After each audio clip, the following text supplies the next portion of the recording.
안녕하세요. 사도행전 공부 38번째 시간입니다. 사도행전 21장 15절에서 26절까지입니다. 지금 우리는 바울의 선교여행 1차, 2차, 3차 다 끝내고 예루살렘으로 들어가는 그 장면까지 왔습니다. 여러분 지도를 보십시오.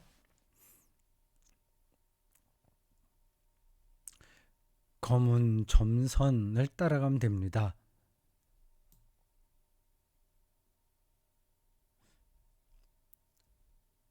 두로 왔고 거기서 돌레마이 왔고 이제 가이사랴까지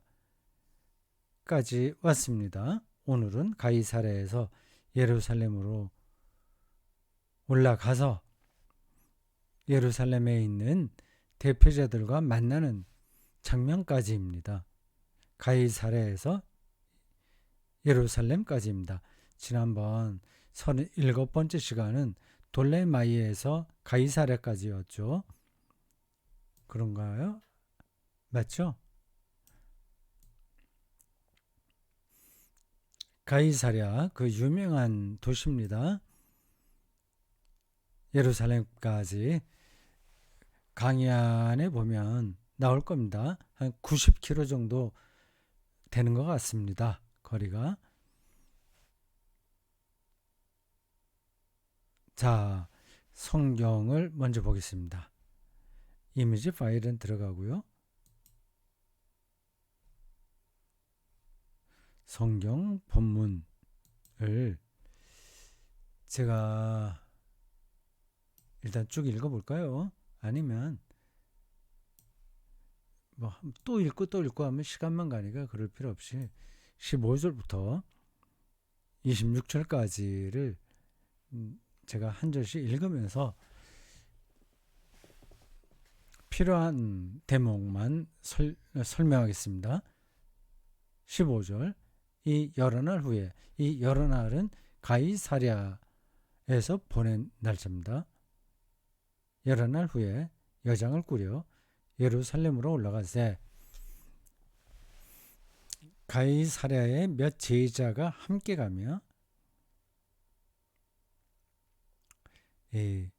여기서 제자는 굳이 바울의 제자다 이렇게 생각하지 않으셔도 됩니다.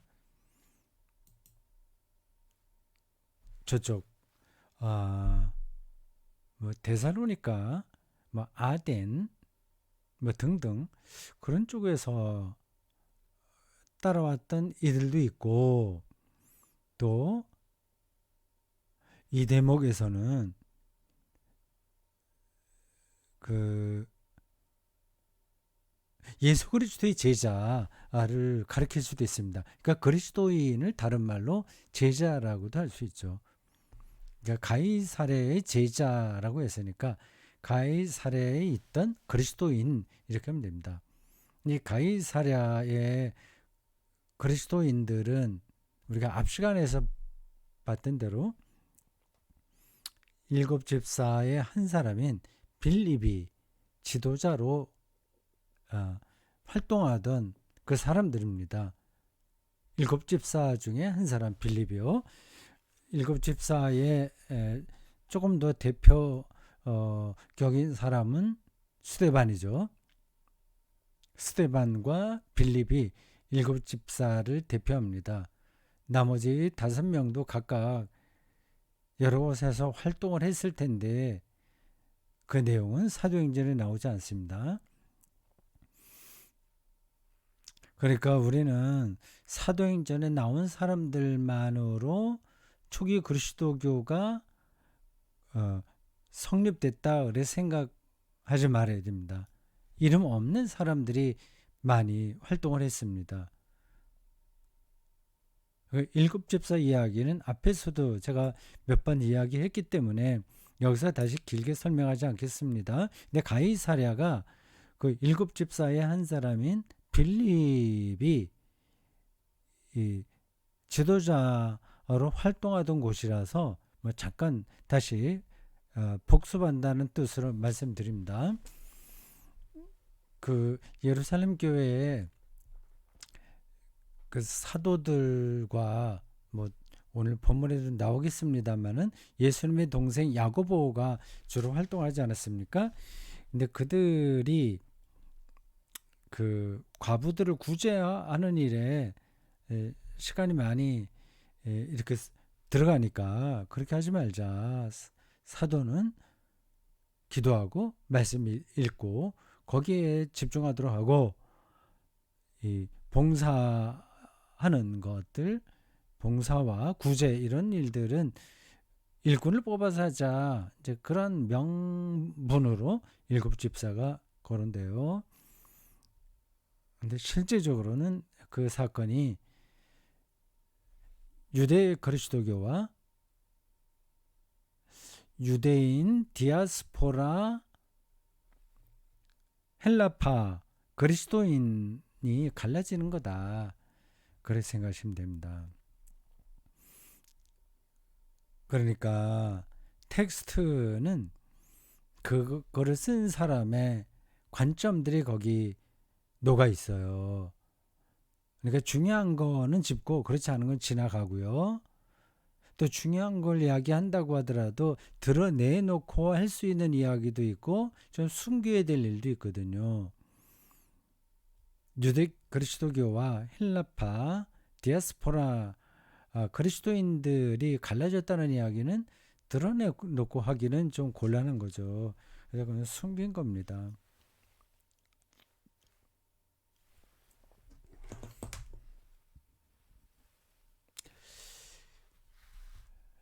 가이사랴에 있던 그리스도인들이 바울을 동반했습니다. 수행했다고도 할 수 있고요.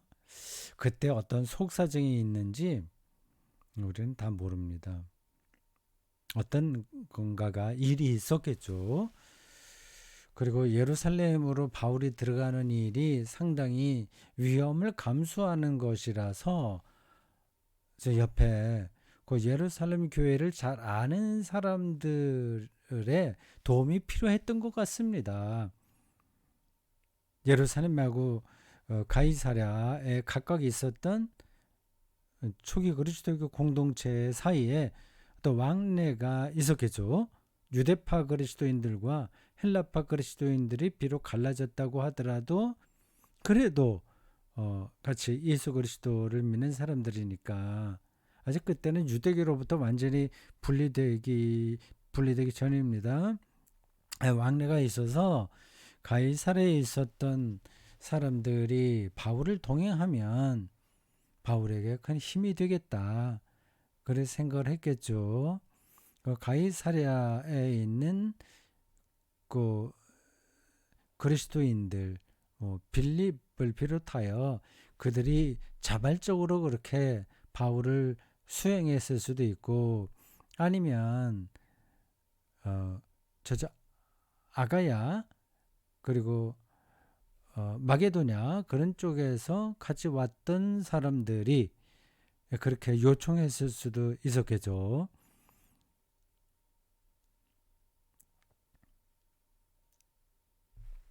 함께 가는데 한 오랜 제자 구브로 사람 나손을 데리고 가니 이는 우리가 그의 집에 머물려 함이라.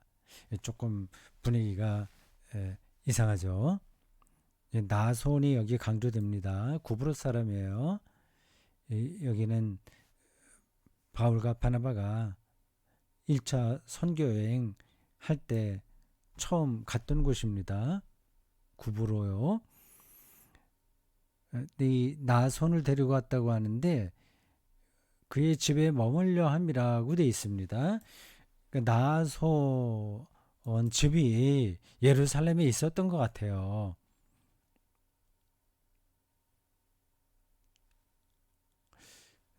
예루살렘에 가게 되면 예수님의 동생도 있고 베드로도 있고 그래도 상당히 탄탄한 나사렛파 그리스도교가 자리를 하고 있을 테니까 그들에게 도움을 청해도 되는데 그렇지 않습니다. 나손을 데려와요. 그러니까 거기는 어떤 속사정이 있었을 겁니다. 17절 예루살렘에 이르니 형제들이 우리를 기꺼이 영접하거늘. 드디어 예루살렘에 들어갔습니다. 바울은 예루살렘을 여러 번 방문했어요. 몇 번인지는 잘 모릅니다.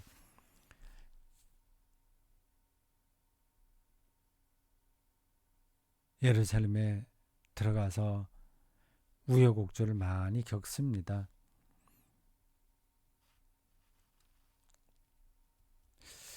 예루살렘에 초기 그리스도교가 있었는데 그들의 도움을 바울이 크게 받지를 못해요.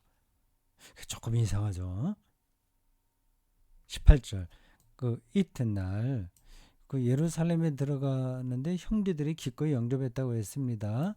표면상 그랬습니다. 뭐 표면적인 것만 아니라 뭐 실제로 환영했겠죠. 그 이튿날 바울이 우리와 함께 야고보에게로 들어가니 장로들도 다 있더라. 이 야고보는 그 유명한 예수님의 동생입니다. 우리가 상식적으로 말한다면 먼저 베드로를 찾아가야죠. 베드로라든지 몇몇 사도들이 거기 있었을 텐데 다는 아니라고 하더라도 그 사도들을 찾기 전에 야고보를 찾아갑니다. 그 예루살렘의 제일 어른이 야고보였다는 말이 되죠. 바울이 저렇게 찾아갔을 때 야고보의 나이가 그래 많지는 않았을 겁니다. 예수님보다 뭐 서너 살 어릴까요? 뭐 그거는 우리가 짐작하긴 어려운데 예수님께서 33살에 돌아가셨다고 하고 지금 바울이 예루살렘을 찾아갔을 때가 한 40년대 초 중반쯤이라고 한다면 야고보가 40살 뭐 될까 말까 그 정도 아니겠습니까? 그러니까 아주 어른은 아니에요. 그런데도 거기에서 지도자 역할을 했다는 말은 예수님의 동생이라는 그 특권, 일종의 특권이 작용했겠죠. 그러니까 야고보와 예수님과의 관계가 성경에는 나오지 않아요. 외경에는 나올 수도 있겠죠. 제가 확인은 못했습니다. 아니면 다른 사람들의 글에 나올 수도 있을 텐데 그것도 제가 자세하게는 모릅니다. 예수님과 이 야고보는 예수님의 동생으로 알려져 있죠. 동생 맞습니다. 근데 친동생인지 아닌지 뭐 그것까지 우리가 확인할 수는 없습니다. 로마 가톨릭 교회의 전통에 따르면 예수님의 어머니 마리아가 계속 결혼하지 않은 게 아니라 요셉하고 결혼을 했죠. 결혼이 아니라 이제 그 유대교의 한 제도인 합법적으로 결혼 상태이긴 하지만 동거하지 않은 그 상태였어요. 그런 게 있다고 합니다. 그런 기간이 지나면 이제 동거하면서 실제 부부 생활을 하게 되죠. 예수님을 출산했을 때에는 그 동거하기 이전 그때로 복음서에 나옵니다. 그래서 로마 가톨릭 교회에서는 이 마리아가 계속 동종녀였다. 남자를 몰랐다. 그렇게 주장을 하죠. 근데 가톨릭 신학자들까지 그렇게 주장하지는 않습니다. 가톨릭 신학에서는 뭐 그렇게 그걸 말하지 않습니다. 역사적인 그 예수님과 관계된 그런 문제들은 그렇게 한두 마디로 끊어서 말하긴 힘들어요. 요건 제가 지금 여기서 길게 말씀드리지 않겠습니다. 로마 가톨릭 교회의 그런 전통에 따르면 예수님에게는 형제와 누이가 없어야 돼요. 그래서 사도행전에 나오는 야고보도 친동생이 아니다, 그렇게 말을 할 겁니다. 근데 그거는 뭐 옳다고 보기 힘들죠. 야고보는 예수님의 친동생이라고 보는 게 맞습니다. 장로들도 있었다고 하네요. 이러한 장로 명칭이 그리스도교에 처음부터 있었는지, 아니면 여기서 말하는 장로는 유대교에서 말하는 그 장로들인지, 우리가 정확하게 구분하기는 힘듭니다. 아마 유대교에서 장로로 활동하던 사람들 중에 그리스도인이 된 사람들을 가리키는 게 아닐까 싶어요. 뭐 이런 건 중요하지 않습니다. 19절, 바울이 무난하고 하나님이 자기의 사역으로 말미암아 이방 가운데서 하신 일을 낱낱이 말하니,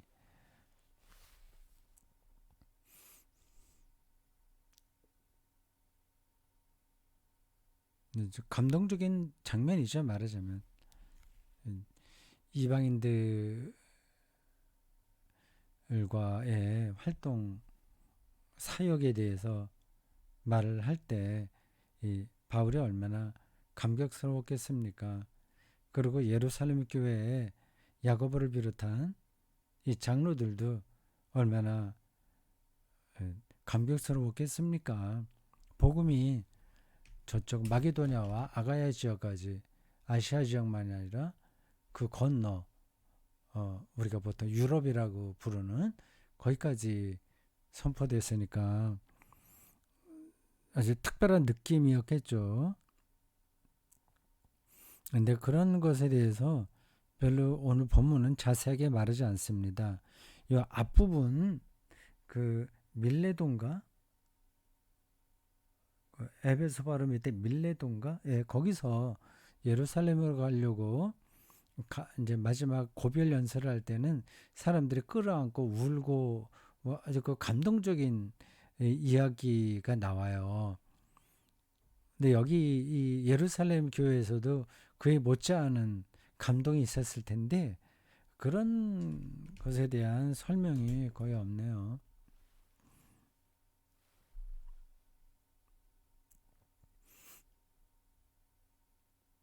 제가 안경을 이걸 썼다 왔다 갔다 합니다. 지금 눈이 약간 뭐예요? 피로해서 그렇습니다. 이게 초점이 맞지 않으면 그렇기도 하고, 지금 이게 녹화를 할 때 불을 또 좀 환하게 이렇게 밝혀놓으니까 눈이 좀 침침해져서 안경을 이거 꼈다 저거 꼈다 하고 있습니다.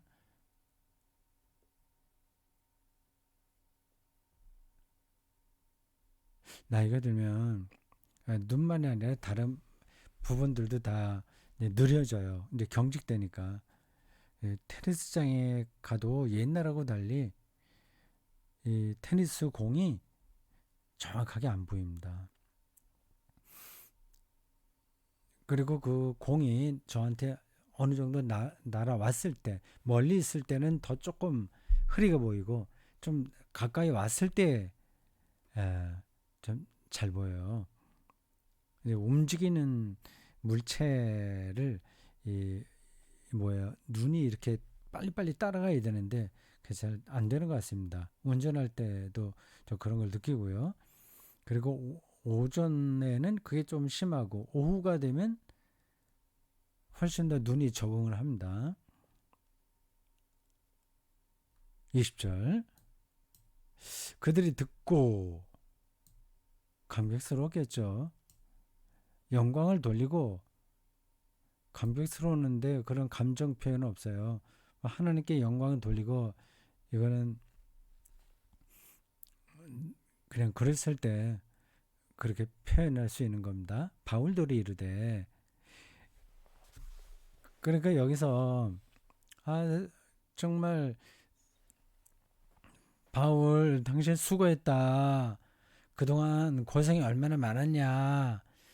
뭐 그런 말들도 했음직한데 했는지 안 했는지 모르겠어요. 그냥 하나님께 영광을 돌리고 다짜고짜로 어떤 문제를 이야기합니다. 좀 바울에게 부담이 되는 이야기를 하는 거예요. 형제여, 그대도 보는 바에 유대인 중에 믿는 자 수만 명이 있으니 다 율법의 열성인 자라. 그러니까 유대 그리스도교의 그 특성이 여기에 그대로 나타납니다. 그리고 초기 그리스도교는 유대인들에게 복음을 전하는 것만을 중요하게 생각을 했습니다. 수만 명이 있었다고 하네요. 근데 이들이 예루살렘 교회의 초기 멤버겠죠. 수만 명이라고 하는데 상당한 숫자인데, 근데 이 사람들이 율법의 열성을 가진 자라. 그러니까 초기 그리스도교인들은 그냥 유대인들이라고 봐야 됩니다. 유대교를 그대로 따르던 사람들이라고 봐야 됩니다. 사도행전 앞부분에도 그런 얘기가 나오지 않습니까? 베드로가 성전 기도 시간에 계속 들락날락 했어요. 그들은 유대교를 떠날 생각이 하나도 없었습니다. 아까 야고보 이야기 하다가 제가 뭐 하나 짚어야 되는데 못했네요. 그 예루살렘 교회의 명실상부한 지도자가 야고보인 거예요. 바울이 들어가서 야고보를 먼저 만나고 그에게 어, 자기의 사역을 보고했습니다. 그리고 다른 바울이 직접 쓴 편지에 보면 공개적으로 야고보를 만나지도 못하고 약간 비공식적으로 만나는 걸로 나와요. 그러니까 바울의 입장이 그 예루살렘에서 크게, 그러니까 바울이 예루살렘 교회와 관계가 그렇게 좋지 않았다는 겁니다. 실제로는. 근데 저희 야고보가 지도자인 것만은 분명해요. 바울도 여러 번 언급했습니다. 네, 로마 가톨릭 교회에서는 그 제1교황이 베드로라고 하잖아요. 근데 베드로보다는 사실 야고보가 더 당시에 리더십을 발휘한 인물입니다.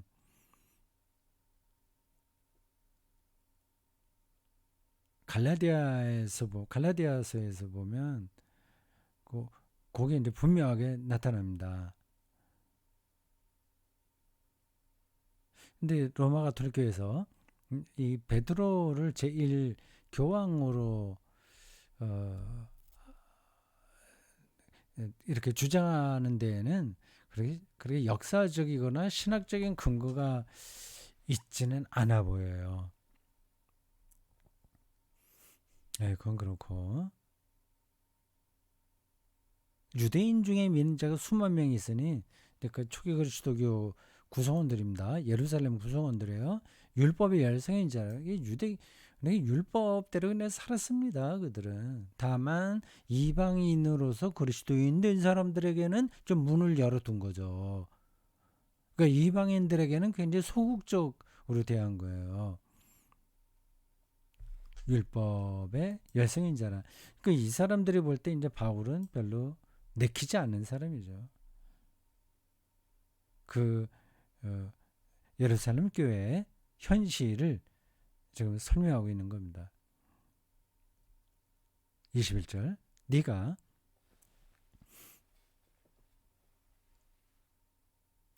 이방에 있는 모든 유대인을 가르치되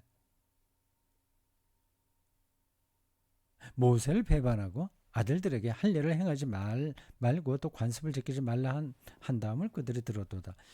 이 바울이 이방에 있는 모든 유대인들을 가르쳤다기보다도 실제로 이방인들을 많이 대상으로 말씀을 전하다고 우리가 알고 있잖아요. 이 모든 유대인들은 그 회당에 있는 디아스포라 유대인들입니다.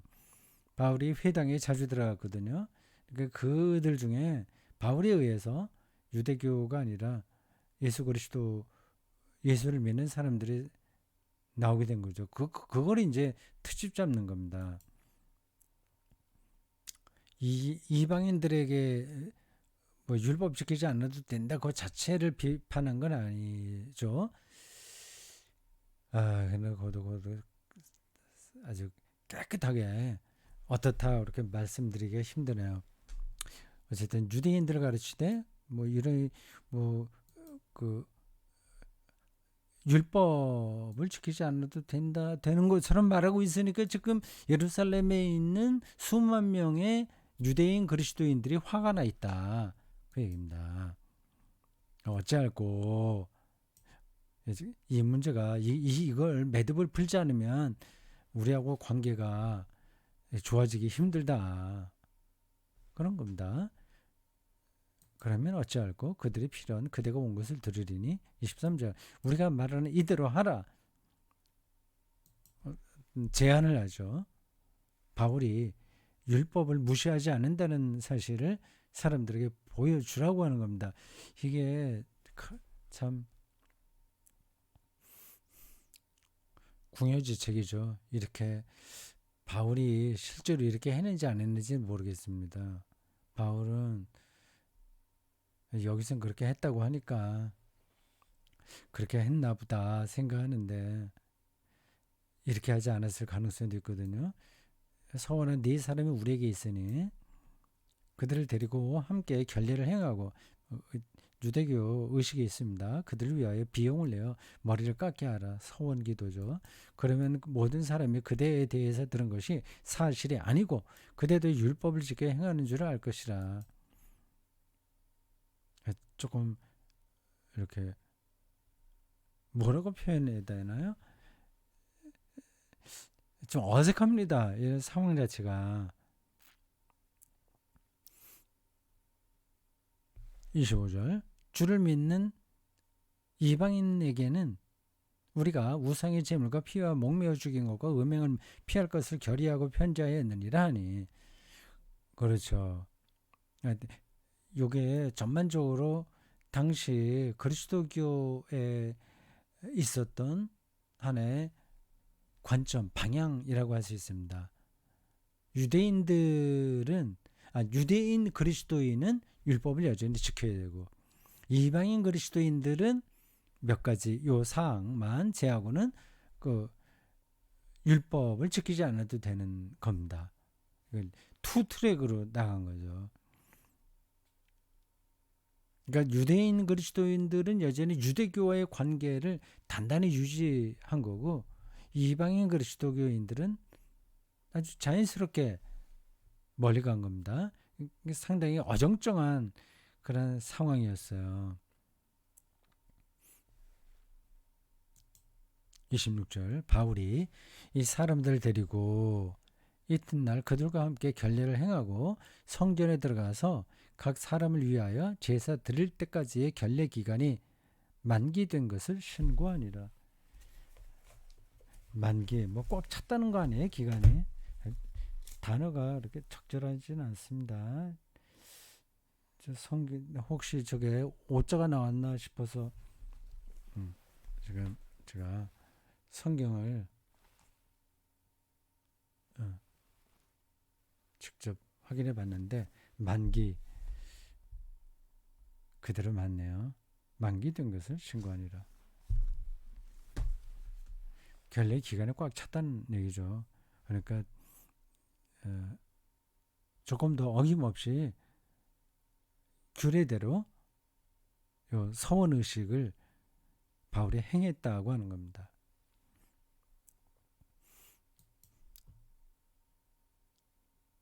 네, 제가 알고 있는 바울 같은 사람이라고 한다면 이런 일은 있기 힘듭니다.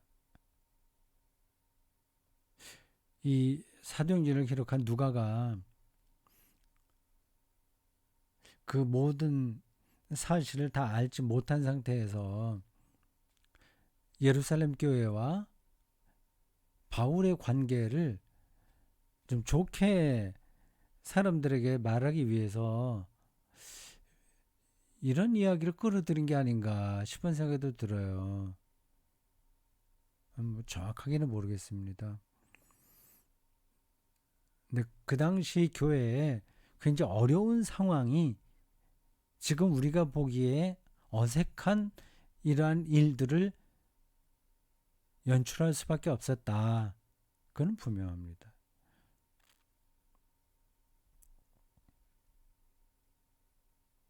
자, 본문이 됐습니다. 여러분 강의 하나 보실까요?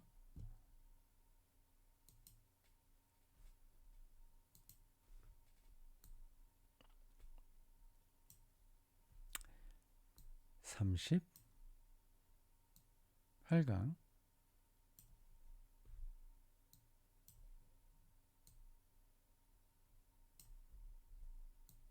제가 제 컴퓨터 모니터에 이 한글 파일을 올려놨습니다.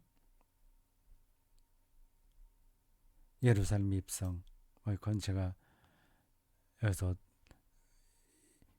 이 강의 안에 읽지 않겠습니다. 앞에서 잠깐 설명한 그런 내용들입니다. 100km 정도 된다고 하네요. 가이사랴에서 예루살렘까지요. 유대인들에게는 예루살렘이 중요하겠지만 그 로마와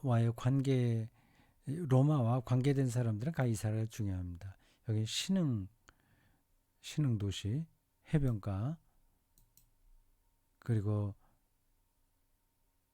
유대 지역을 통치하는 총독의 거주지입니다. 우리는 복음서에 예수님께서 유월절에 체포당하는 장면을 읽으면서 빌라도 총독이 거기 있으니까 당연히 예루살렘에 총독이 거주하려니 생각하지 않습니까? 그렇지 않습니다. 가이사랴에 관저가 있어요. 그리고 예루살렘에는 군중들이 많이 모일 때 일시적으로 옵니다. 물론 이제 예루살렘에도 총독이 있는 가이사랴와 똑같은 크기는 아니나 그런 관저가 있었겠죠. 근데 상주하는 곳은 가이사랴입니다. 100km 정도의 여정이라고 하네요. 가깝지는 않습니다. 나손 이야기 잠깐 강독 그 강의 안에서 설명했습니다.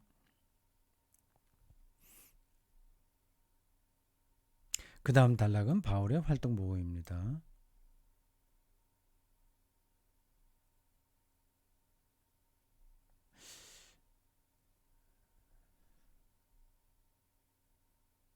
예, 요 대목에서 마지막 패러그래프만 읽어보겠습니다. 성경을 읽을 때 그 내용도 중요하지만 그걸 기록한 사람의 신학적 견해, 관점을 아는 게 중요합니다. 지금 이방인 사도인 바울과 주로 유대인 선교에 치중한 예루살렘 지도자 사이의 관계는 불가원이라고 할 수 있다. 그 예루살렘 지도자들 사이에도 차이가 있었겠죠. 바울을 정말 이게 적대적으로 생각하는 사람도 물론 있었고 좀 우호적으로 생각하려고 하는 사람도 있었겠죠. 예수님의 동생 야고보는 후자에 속합니다. 예수 그리스도를 믿는다는 사실에서는 당연히 같은 길을 가지만 유대인과 율법 문제에서는 견해 차이가 작지 않았다.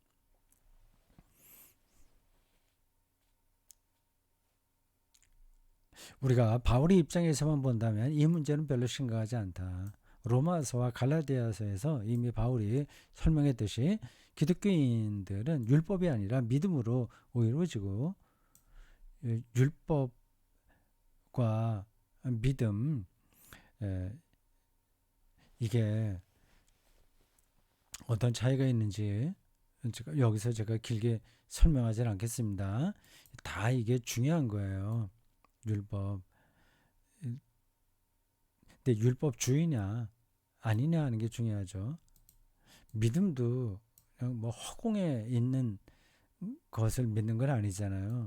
믿는다고 해서 율법이 해체되는 건 아니지 않습니까? 율법과 믿음의 변증법적 긴장관계를 잘 유지해야 됩니다. 그러니까 율법도 필요하고 믿음도 필요하다는 게 아니라 그, 그 관계를 생각해야 되죠. 믿음은 우리의 존재론적인 그 깊이를 이야기한다면, 율법은 우리의 행위에 관련된 겁니다. 그 존재가 선해야 행위도 선하게 되겠죠. 또 존재가 선한지 아닌지를 알려면 행위를 봐야 되겠죠. 하나님의 은총으로 구원받는다는 사실이 너무 분명했다. 그러나 예루살렘 사도들의 입장에서 본다면 이들은 태생적으로 유대인이었기 때문에 바울의 이런 주장은 너무 과격한 겁니다. 율법 해체주의, 율법 무용론자처럼 보이는 거죠. 받아들이기 힘들었습니다. 이들은 뭐 여전히 예루살렘, 근데 율법 정신이 중요한데 율법의 정신은 다 오간데 없이 형해화된 율법주의만 따르게 되면 이게 사람을 죽이는 거죠. 예수님 당시에 바리새인들, 사두개인들, 그들의 행태가 그렇습니다. 이들은 여전히 예루살렘 성전을 드나들었고 유대교 신앙생활을 포기하지 않았고, 그래서 율법이 왜 필요한지 그것도 익히 잘 알고 있었습니다. 예, 그런 사람들이 볼 때 바울은 이단이라고는 하지 않아도 가장 형제로 받아들이기가 이게 뭐 쉽지 않았던 거죠. 자, 그렇게 됐고 예루살렘 원로들의 장로들이죠. 태도 앞에 쭉 설명한 겁니다. 그 바울 당신에 대해서 좀 불편하게 생각하는 사람들이 이 예루살렘 교회에 수만 명이나 된다. 그러니까 그 오해를 좀 풀어야 되지 않냐 하는 겁니다. 그러니까 그러한 제안 자체는 크게 잘못된 건 아니에요. 네, 그렇게 따라갔습니다. 근데 실제로 바울이 그렇게 했는지 아닌지는 제가 지금 다른 바울의 편지까지도 샅샅이 다 검토해서 말씀드려야 되는데 그런 준비가 없어서 그냥 그런 정도다 생각하고 지나가야 되겠습니다. 마지막으로 뜨거운 감정 구호금, 이 이야기는 아까 성경 읽으면서 하지 않았습니다. 바울이 지금 그 마게도냐, 그 아가야 그 지역의 사람들과 함께 이 먼 길을 거쳐서 예루살렘까지 온 이유는 구호금을 전달하기 위한 거였습니다. 그럼 바울의 편지에 여러 번 나와요.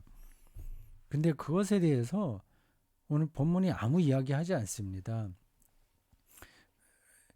근데 왜 그런 언급이 없었는지가 약간 부자연스러운 거죠. 이 예루살렘 교회가 뭐 그 바울의 그 재정적인 지원 그걸 원치 않았는지 그 예루살렘 지역에 큰 흉년이 들어서 바울이 모금을 해서 그 이방인 교회에서 얻은 거 모금한 거거든요. 빌립보 교회 뭐 고린도 교회 뭐 이런 교회에서요. 그걸 가지고 간 겁니다. 몇 번 갔을 겁니다. 그런 방식으로. 이방인 교회에서 객출한 구호금을 이 예루살렘 교회가 원치 않았는지 원치 않지는 않았겠죠. 그러 근데 왜 근데 그것에 대해서 언급이 없냐?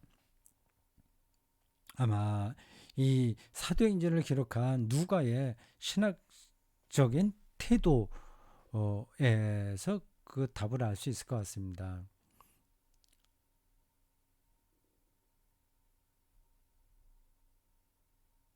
지금 이제 구호금 문제보다 그걸 잠깐 부각시키기보다는 누가의 입장에서는 그걸 지금 이건 바울이 활동한 다음에 한 20년 이렇게 세월이 흐른 다음의 이야기예요. 30년 후의 이야기예요.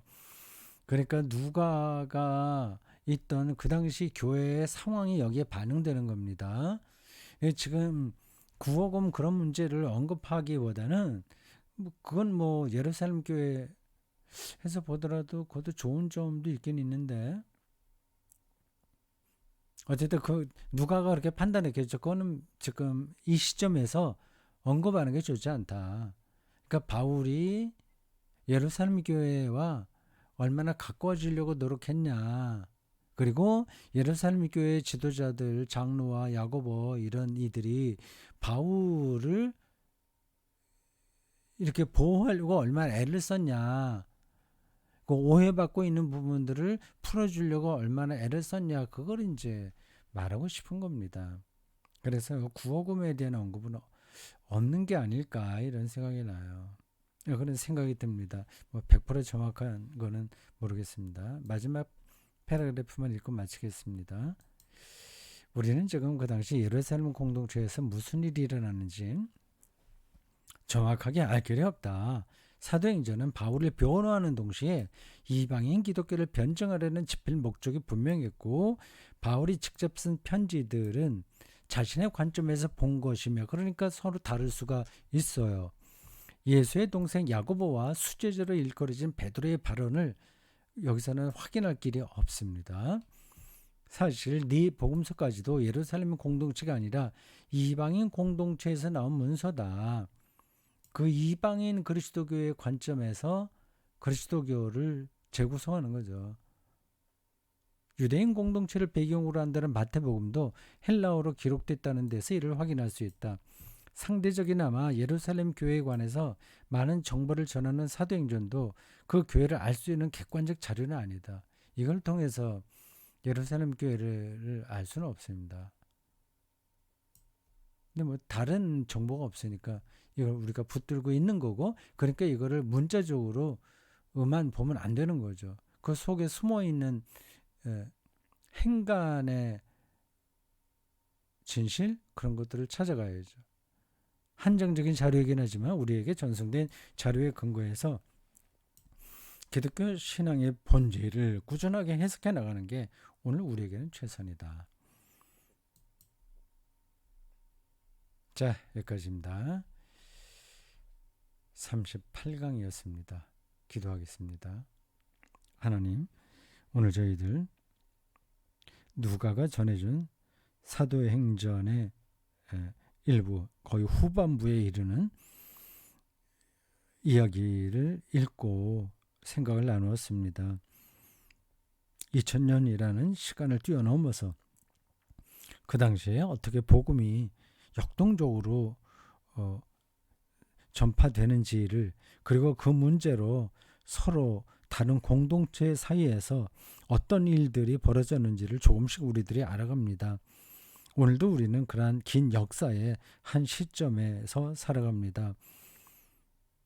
오늘 우리가 맡은 바의 그 소명을 잘 감당하도록 지혜와 믿음과 소명을 허락해 주십시오. 다시 만날 때까지 하나님의 사랑이 우리 모두에게 차고 넘치기를 바라며 예수님 이름으로 기도합니다. 아멘.